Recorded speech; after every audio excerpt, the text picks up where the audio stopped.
신학을 공부하려면 미국 아니면 독일을 갑니다. 전통적으로 이제 독일을 많이 갔었죠. 그 독일에서 가장 유명한 신학자 중에 한 사람 이름이 헬무트 틸리케라고 하는 사람입니다. 1940년대, 50년대에 활동하던 그런 신학가인데, 이 사람은 자기 조국 독일에서 히틀러가 전쟁을 일으키는 그 모습을 바라보면서 이건 잘못된 거다라고 비판을 했다가 대학 교수직에서 쫓겨났고, 또 더 이상 목사의 생명과도 같은 거죠. 설교할 수 있는 권리도 빼앗겼습니다. 강단을 빼앗겼다라고 우리가 얘기를 하는데,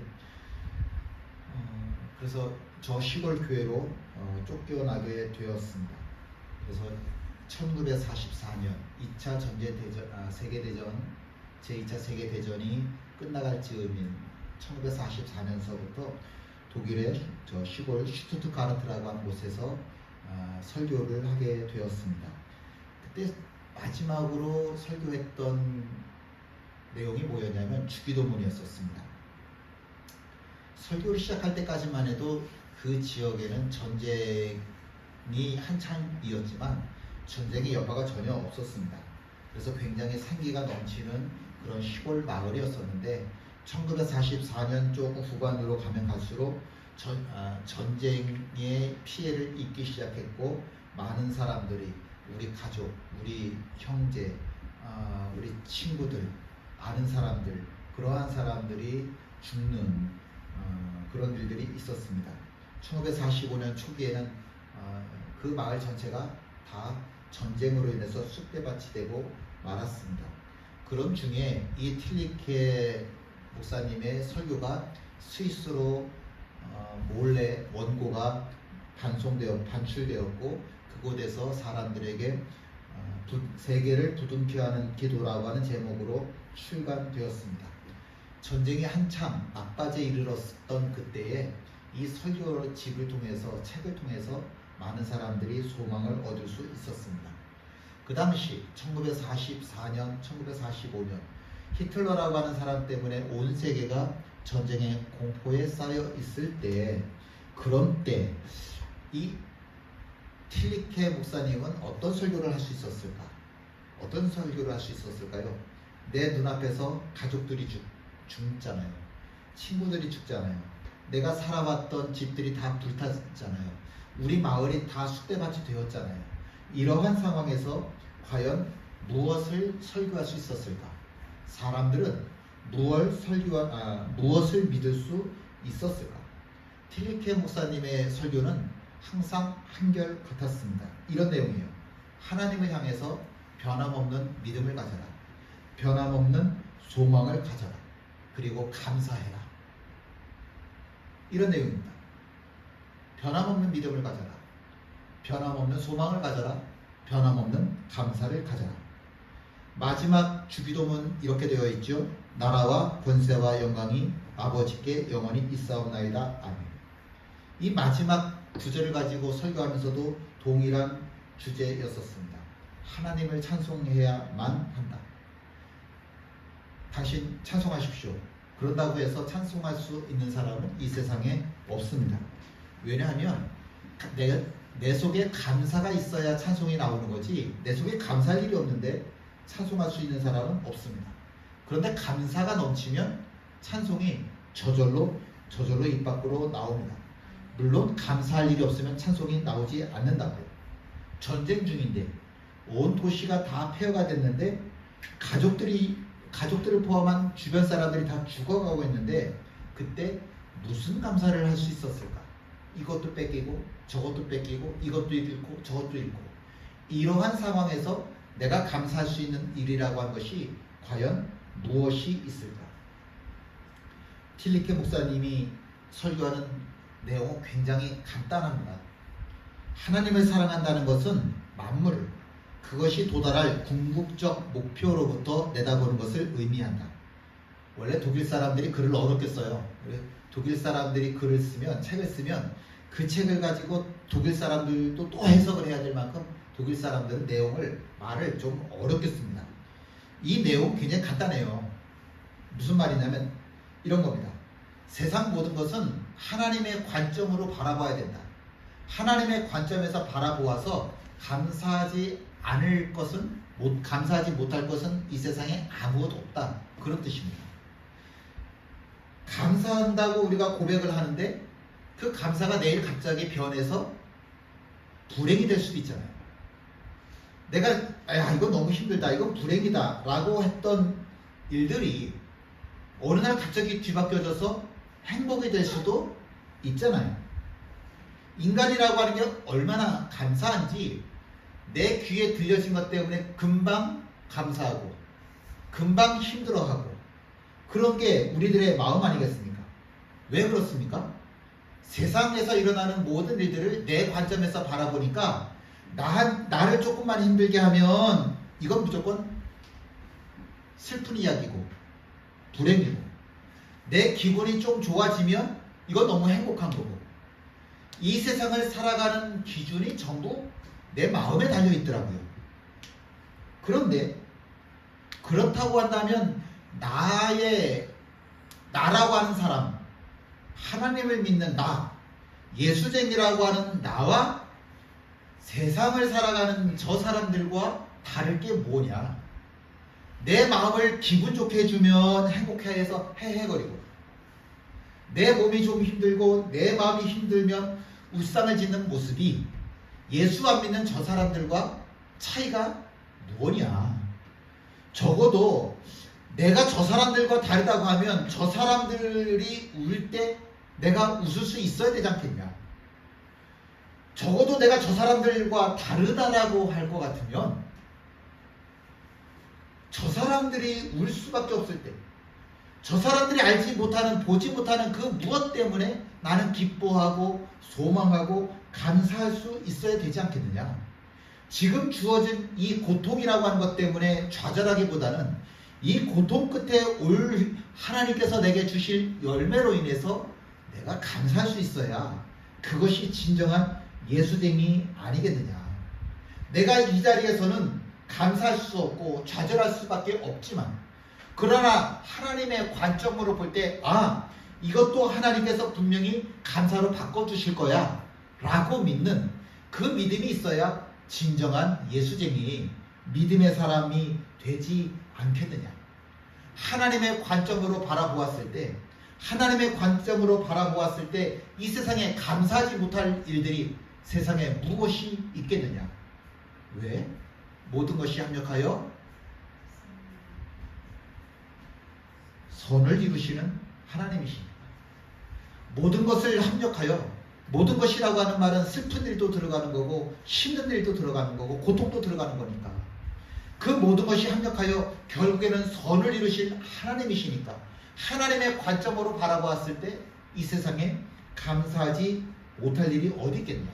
그렇다고 한다면 내가 지금 그 힘든 자리에서도, 그 힘든 상황 가운데서도 하나님을 찬송할 수밖에 없지 않겠느냐. 사도 바울이 마지막 선교했던 곳은 더베라고 하는 곳이었습니다. 제1차 선교 전도여행을 다니면서 마지막 선교지는 더베라고 하는 곳이죠. 그 더베라고 하는 곳에서 아주 가까운 곳에 자기 고향이 있었고, 그 고향을 거치면 자기를 선교사로 파송했던 안디옥으로 돌아갈 수 있는 그런 길이죠. 그래서 사도 바울이 생각할 때는 더베라고 하는 곳에서 당연히 고향인 다소로 갔다가 안디옥으로 가는 그런 길을 선택을 했어야만 합니다. 그런데 사도 바울은 굳이 그렇게 하지 않고 자기를 향해 돌세례를 했던, 자기를 죽였던 그 루스드라로 돌아가더라고요. 그리고 그곳에서 복음을 전하고, 또 그곳에서 다시 또 어디로 가냐면 자기를 쫓아냈던, 폭행을 했던 이고니온이라고 하는 곳으로 가고, 그곳에서 어디로 가냐면 자기를 쫓아냈던 루스드라라고 하는 곳으로 다시 돌아가더라고요. 왜 그러냐면 내가 복음을 전했던, 이제 막 복음을 받아들였던 사람들이 지금 새싹 같은 예수쟁이들이 그곳에 남아있는데, 내가 돌 맞아 죽었다라고 하는 소식을 들으면 그 사람들이 믿음 붙잡고 있겠냐. 내 생명보다도 더 어려운 것, 날 혹시 그 사람들이 발견하면 또 때려 죽이겠다고 나설지 모르겠지만 새싹 같은 그 예수쟁이들한테 가서 이 믿음 안에 머물러 있어라, 이 믿음 안에 머물러 있어라, 다시 복음을 전해야 되니까, 그 사람들의 믿음을 붙잡아 주어야 되니까, 세워 주어야 되니까, 뿌리를 내려 주어야 되니까 나는 그곳으로 다시 되돌아갈 수밖에 없다. 내 생명보다도 더 귀중한 건 이 사람들의 믿음이다. 그래서 그 길을 다시 거슬러 올라가죠. 그렇게 거슬러 올라갈 때에 사도 바울이 했던 한 가지 특이한 일이 무엇이었냐면, 가는 곳곳마다 장로를 세웠죠. 그 장로들을 세우면서 사도 바울이 뭐라고 부탁을 해요? 본이 되라. 당신처럼만 하면, 당신처럼 믿으면, 당신처럼 기도하면, 당신처럼 살면 하나님께서 살아계심이 증거될 수밖에 없다라고 하는, 하나님을 믿는 사람이 이렇게 사는 거라고 하는 본이 되라. 그래서 가는 곳곳마다 장로를 세우죠. 하나님은 보이지 않지만 당신은 보이는 하나님처럼 살아가십시오. 그게 장로를 세운 본이죠. 함께 있습니다. 말씀을 버가이에서 전하고 압달리아로 내려가서 거기서 배 타고 안디옥에 이르니, 이곳은 두 사도가 이룬 그 일을 위하여 전에 하나님의 은혜에 부탁하던 곳이라. 버가라고 하는 곳에서 처음에 사도 바울이 복음을 전하기 위해서 계획을 세우죠.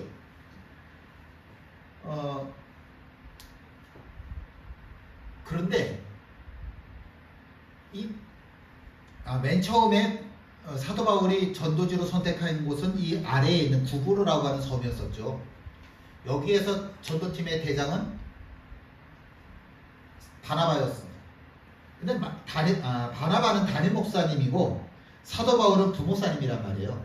근데 막상 현장에 나와 보니, 전도하는 현장에 나와 보니까 바나바 담임 목사님보다 부목사였던 사도 바울이 더 전도를 잘하는 거예요. 담임 목사였던 바나바가 기꺼이 당신이 전도팀을 맡는 것이 맞습니다 라고 오히려 리더의 역할을 맡기죠. 구브로라고 하는 곳에서 사도 바울은 그래, 이제부터 내가 복음을 전하는 리더다. 그래서 버가라고 하는 곳으로 가기 전에 얼마나 많이 기도하고 계획을 세웠겠어요. 정말 많이 기도하고 계획하고 그리고서는 버가에 딱 도착을 했는데 세상에 웬걸, 자기 팀의 수행원이었던 마가가 고향으로 도망을 가버리는 거예요. 지금 바나바와 사도 바울 이 두 사람은 복음을 전하는 일을 하고, 마가는 그 외에 다른 모든 일들을 다 감당을 해줘야 되는 아주 꼭 필요한 사람이었는데 그 사람이 도망을 가버리는 거예요. 황당하죠. 사도 바울은 이제 버가야에서 내가 복음을 전하겠다라고 하는 큰 기대, 야망 가지고 도착을 했는데, 도착하자마자 마가가 도망을 가버리니 얼마나 황당을 해요. 근데 더 황당한 건 뭐였냐면, 나는 그렇게 기도 열심히 하고 준비 많이 했다고 생각했는데 버가에 도착하자마자 사도 바울이 어떻게 돼요? 풍토병에 걸려요. 복음을 전할 방법이 없는 거예요. 말 한마디 꺼낼 수 없는 거예요. 누구 한 사람 만나서 예수 믿으세요, 이 말을 못하는 거예요. 이 말하기 위해서 이제껏 내가 살아왔는데, 이제껏 내가 준비해왔는데, 내 삶 전체가 복음 전하는 것이었는데 드디어 그 기회가 딱 주어졌을 때 자신은 풍토병에 걸려서 단 한마디도 말을 할 수 없는 처지가 된 거죠. 너무너무 기가 막힌데, 이 풍토병을 고치려면 어떻게 할 수밖에 없냐면 저 위에 보이는 비시디아 안디옥이라고 하는 곳으로 올라갈 수밖에 없어요. 물론 거기 가기 위해서는 죽을 고생하면서 산을 넘고 산을 넘어 2주 3주가 걸려야 갈 수 있는 곳이에요. 저 고산지대거든요. 그곳에 가야만 병을 고치니까 죽을 고생하면서 비시디아 안디옥이라고 하는 그곳으로 가지요. 그곳에 가서 복음을 전하는데 웬걸, 사도 바울이 전하는 메시지가 힘있다라고 하는 이유로 이고니온이라고 하는 곳으로 쫓겨나죠.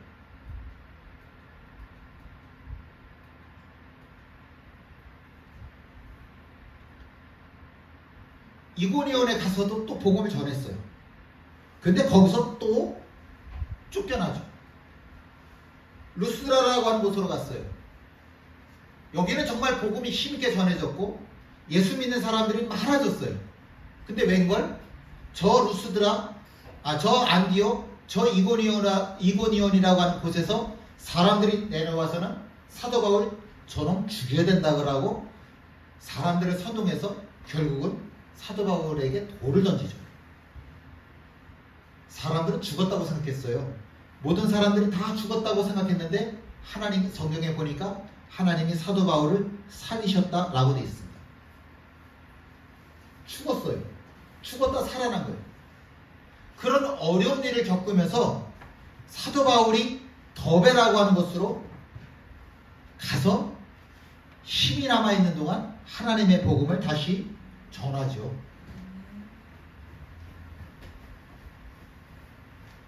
바울의 삶이라고 하는 건 굉장히 간단해요. 살든지 죽든지 그게 복음을 전하는 것. 그게 내가 살아야만 하는 이유였거든요. 그러니까 가는 곳곳마다 복음을 전했고 자기를 향해서 돌을 들고 있을 수도 있는 저 루스드라를 향해서 이고니온을 향해서 안디옥을 향해서 또 가는 겁니다. 왜? 하나님께서 원하시니까. 하나님께서 원하시니까 거길 가는 거예요. 자기 목숨을 생각한다고 한다면 자기 몸이 편안하고 자기 마음이 편안한 걸 생각한다고 한다면 절대로 되돌아가지 않겠죠. 근데 하나님께서 원하시잖아요. 하나님께서 원하시니까 어쩔 수 없어서 그곳으로 되돌아가는 겁니다. 그리고 가서 결국에 자기가 처음 전도했던 버가라고 하는 곳까지 이르게 돼요. 그 버가라고 하는 곳에 딱 도착을 했을 때 예전에는 그러니까 지금 한 1년 아니면 2년이 걸린 거죠. 예전에는 버가에 도착하자마자 마가가 도망가고 자기는 풍토병에 걸려서 한 사람한테도 복음을 전하지 못하고 저 산꼭대기에 있는 안디옥이라고 하는 곳으로 올라갔는데 이제는 만나는 사람들마다 복음을 전할 수 있는 기회가 주어진 거예요. 복음을 전했더니 웬걸 왜 이렇게 사람들이 복음을 잘 받아? 이전에는 내가 말하고 싶어도 말을 못했는데 하나님께서 이끄셔서 여기 하나님의 뜻대로 버가라고 하는 곳에 도착하고 보니까 웬걸 내가 복음을 전할 때마다 사람들이 복음을 받아들이네. 사도 바울이 깨닫는 거죠. 복음을 전하는 건 나지만 근데 이것이 내가 원해서 내가 자기의 내가 자랑할 수밖에 없는 자기의가 되려고 할 때는 하나님이 그것마저도 다 막으시더라고요. 안 되게 하시더라고요.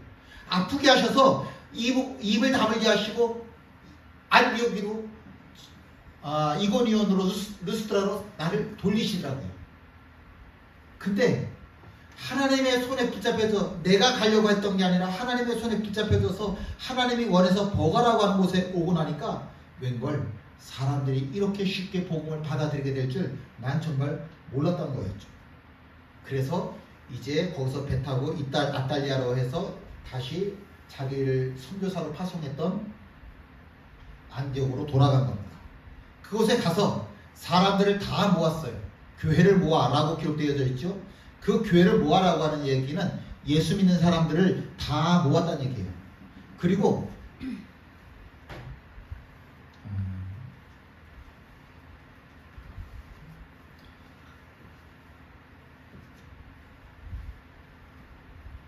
거기서 배 타고 안디옥에 이르니 이곳은 두 사도가 이룬 그 일을 위하여 전에 하나님의 은혜에 부탁하던 곳이라.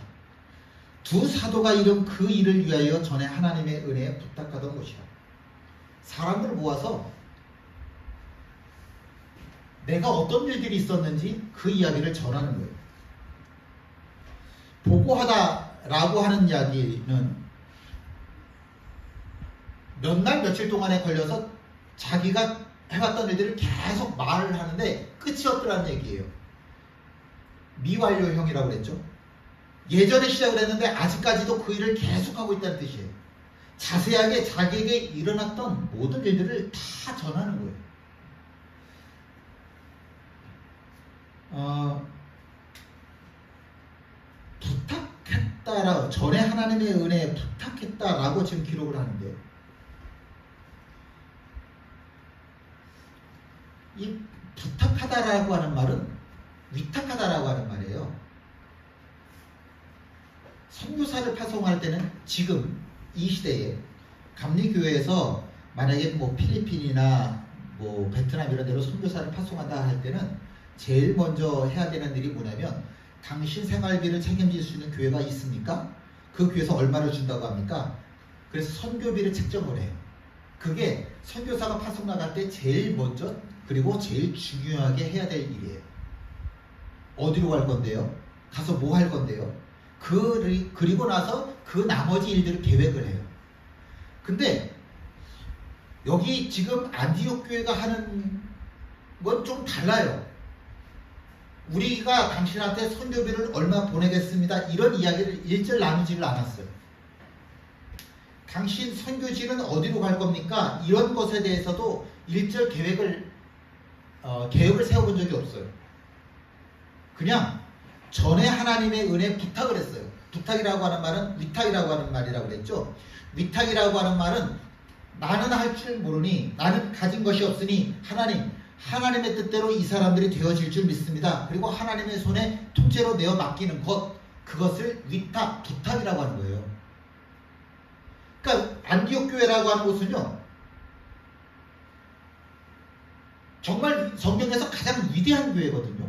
근데 왜 위대한 교회냐면 그 교회가 크기 때문에 그 교회가 담임 목사가 설교를 잘하고 그 교회 장로들이 세상에서 유명하고 그 교회 성도들이 많고 그래서 훌륭한 교회가 아니라 자기들의 머리로 1부터 10까지 다 계획을 세워서 꼼꼼하게 일을 진행하는 그런 교회가 아니라 모든 일들이 일어날 때 하나님의 뜻대로 되어지기를 원합니다. 순간순간에 모든 걸 다 기도하면서 하나님의 뜻에 맞춰서 하나님이 원하시는 계획대로 이루어지기를 소원했던, 그렇게 행했던 교회인 거예요. 그래서 성경에서 가장 위대한 교회는 안디옥 교회인 겁니다. 그것에서 지금 바울이 사람들을 모아서 보고하는 거예요. 보가에서 근데 사람이 시간이 지나면 무뎌져요. 사도 바울이 처음 예수님을 만날 때 얼마나 극적으로 만나요. 눈이 멀었다가 너무 환한 빛으로 예수님이 나타나시니까 눈이 멀었다가 그 눈을 다시 뜨잖아요. 근데 다른 사람들은 그 예수님 못 만났거든요. 나만 만났어. 얼마나 신기해. 정말 극적인 경험을 했던 그 강렬한 느낌이 살아남았는데 아무리 강렬한 느낌을 가졌다고 하더라도 신앙은요, 느낌이 아니거든요. 그 감격이라고 하는 거 그거 중요하지 않아요. 왜냐하면 시간이 지나면 느낌이라고 하는 건 다 사라져요. 감격함이라고 하는 느낌 아무리 커도 시간이 지나면 다 사라져요. 그리고 나중에 시간이 5년이 지나고 10년이 지나서 남는 건 뭐밖에 없어요? 내가 그때 기도할 때 참 좋았었어. 그런 옛날에 내가 그때 정말 열심히 믿었었어. 그런 느낌만 남지 하도 중요한 거 아니거든요. 사도 바울도 그러지 않았을까? 저 혼자 생각을 해봐요. 나 정말 예전에 예수 믿기 전에는 예수쟁이들을 박해하던 잡아 죽이던 사람이었는데 내가 예수 만나서 이렇게 예수 전하는 사람이 되어서 야 신난다. 하나님 뜻대로 되기를 원합니다. 감격하며 살았었을 것 같아요. 근데 벌써 몇 년이 지난 거예요. 5년, 10년, 15년 세월이 이렇게 지났잖아요. 벌써 한 15년 세월 이렇게 지나고 났는데 그때 그 감격이 여전히 남아있겠냐고. 왜냐면 내 삶 속에 세상 사람들 보기에 현실적인 눈으로 볼 때 내 삶 속에 되는 일이 하나도 없는데 그 감격이 남아있었겠냐고. 근데 막상 내가 복음을 전하러 갔더니 저 루스드라에 갔더니 저 안디옥에 갔더니 내가 예전에 예수 믿기 전에 예수쟁이들을 박해하던 그 모습 그대로인 사람들이 자기를 향해서 돌을 들고 몽둥이를 들고 쫓아오네. 그 모습 보면서 사도 바울이 뭐라고 그랬을까? 저라면 그랬을 것 같아요. 야, 예전에 내가 저 사람들이었는데 저 사람들이 예전에 내 모습이었는데, 아, 하나님, 정말 제가 예전에 저렇게 죄 많이 저질렀네요. 내가 그렇게 몽둥이 들고 돌 들고 사람들, 예수쟁이들한테 던지고 때려 죽인다고 달려들 때 우리 주님 마음 얼마나 아프셨겠어요. 그리고 자기 자신을 돌아보지 않았을까요? 자기 자신의 모습을 보지 않았을까요? 그리고 보니까 내가 한 게 아니더라는 거예요. 내가 한 게 아니고 이 모든 것들 다 하나님이 하신 거더라. 제가 사회복지 자격증을 좀 따보고 싶어서 이제 1년 반 공부를 했고, 그리고 이제 실습을 나가는데 실습이 160시간을 해야 돼요. 그럼 160시간이면 하루 8시간 이제 점심시간까지 포함을 해서 하루 9시간 꼬박 20일 동안 채워야 그래야 이제 복지사 자격증이, 사회복지사 자격증이 나오거든요. 근데 어디를 갈까 생각해서, 아, 내가 노인에 관심이 있으니까 노인에 관계된 그런 곳에 가서 실습을 해야 되겠다. 그리고서 여기저기 알아보러 다니는데 저를 받아주는 데가 한 곳도 없더라고요.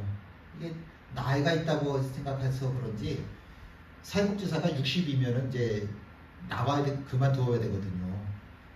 나이가 많다고 생각해서 그러는지 뭐 현장에서 일하는 사람들은 30대 40대니까 저를 안 받아주더라고요. 서로 자체를 보려고 하질 않더라고요. 저요, 좀 실습 좀 하게 해주세요 이러면 아예 거들떠도 안 보는 거예요, 저 자체를.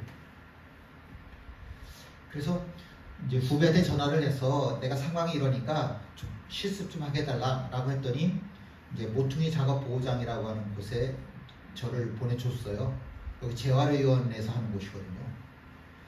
거기 갔더니 이제 거기에는 어떤 사람들이 모여 있냐면 뭐 자폐성, 다운 증후군, 또 인지장애, 발달장애, 또 뭐 경계선 장애, 뭐 이런 하여튼 별의별 사람들이 다 모여 있는 거예요. 별의별 사람들. 근데 거기 가면서 이제 제 나름대로는 선입관을 가지고 생각을 하는 거예요. 뭐라고 생각을 하냐면 이 사람들하고는 대화가 안 통할 줄 알았어요. 내가 밥 먹었냐 물어보면 뭐고 반찬 뭐 먹었냐 뭐 이렇게 물어보면 서로 대화가 오고 가고 이런 게 아예 불가능할 줄 알았었어요. 그런 장애인들만 모여있는 곳이니까. 근데 아니더라고요. 이게 대화가 되더라고요. 이 사람들은 직업을 못 가질 줄 알았었어요. 근데 이 사람들이 다 거기가 직장인 거예요. 아침 9시에 출근을 해서 오후 4시까지 그 사람들이 하루 종일 일하고 뭐 배우기도 하고 놀기도 하고 그 안에서 얼마나 재밌게 행복하게 생활하는지 몰라요. 저는 이 사람들이 뭔가를 배우려면 정말 많은 시간이 걸려서 어렵게 글쎄 기술이라고 우리가 부를 만한 것들을 배우게 될까?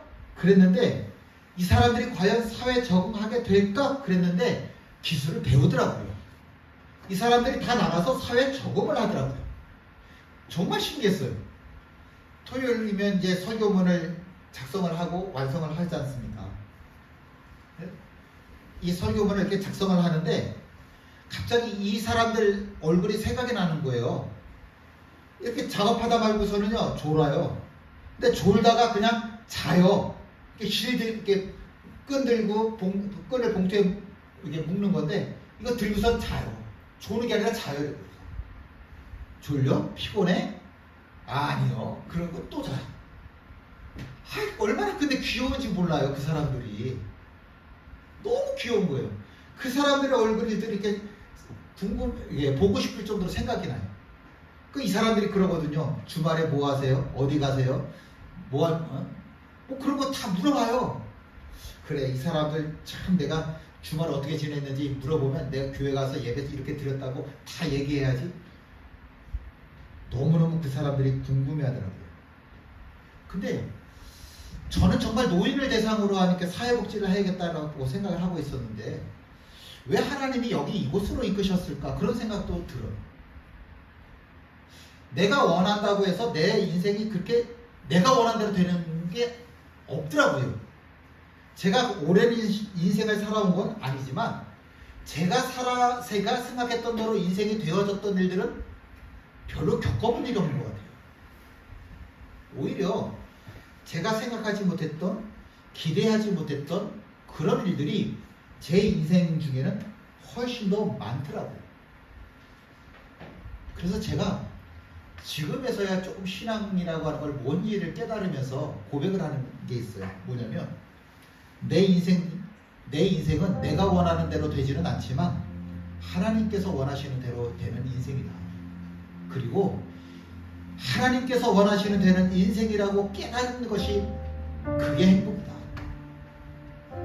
내 인생을 하나님께서 원하신 곳으로 이끌어 주옵소서 라고 온전히 하나님의 손에 위탁할 때 그게 진짜 행복인 거구나. 물론 지금 제 모습, 제 기준으로 현실적으로 세상적으로 바라보면 감사할 이유가 사실 별로 없잖아요. 잃어버린 게 올해 훨씬 더 많잖아요. 넘어진 게 훨씬 많고 좌절할 일들이 훨씬 더 많잖아요. 그런데 이렇게 생각이 들더라고요. 만약에 내가 이렇게 힘들지 않으면 내가 새로운 것을 준비하고 달려들려는, 도전해 볼 수 있는 그런 일들이 일어날 수 있었을까? 정말 감당할 수 없을 만큼 어려운 일들을 내가 겪으니까 내가 이렇게 새로운 일들에 도전할 수 있도록 하나님께서 새 길을, 닫혀있던 분들을 열어주시는 게 아닐까? 그렇더라고요. 하나님, 인생의 종착지는 결국은 하나님이잖아요. 결국에 모든 것들은 하나님의 관점에서 판단되어질 거잖아요. 하나님께서 보시고 잘했다.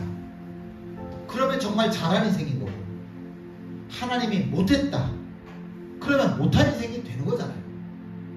그러면 우리네 인생은 지금 내가 내 입에 단 거 생겼다고 신나 이럴 게 아니고, 내 입에 써서 싫어, 힘들어 죽겠어 이럴 거 하나도 없다는 거죠. 결국에 인생의 종착지가 하나님이라고 한다면 하나님의 관점에서 하나님이 잘했다 그러면 잘한 인생인 거고, 하나님이 못했다 그러면 못한 인생인 거죠. 함께 있습니다. 비록 무화과 나무가 무성하지 못하며 포도나무에 열매가 없으며 감람나무에 소출이 없으며 밭에 먹을 것이 없으며 우리의 양이 없으며 외양간에 소가 없을지라도 나는 여호와로 말미암아 즐거워하며 나의 구원의 하나님으로 말미암아 기뻐하리로다.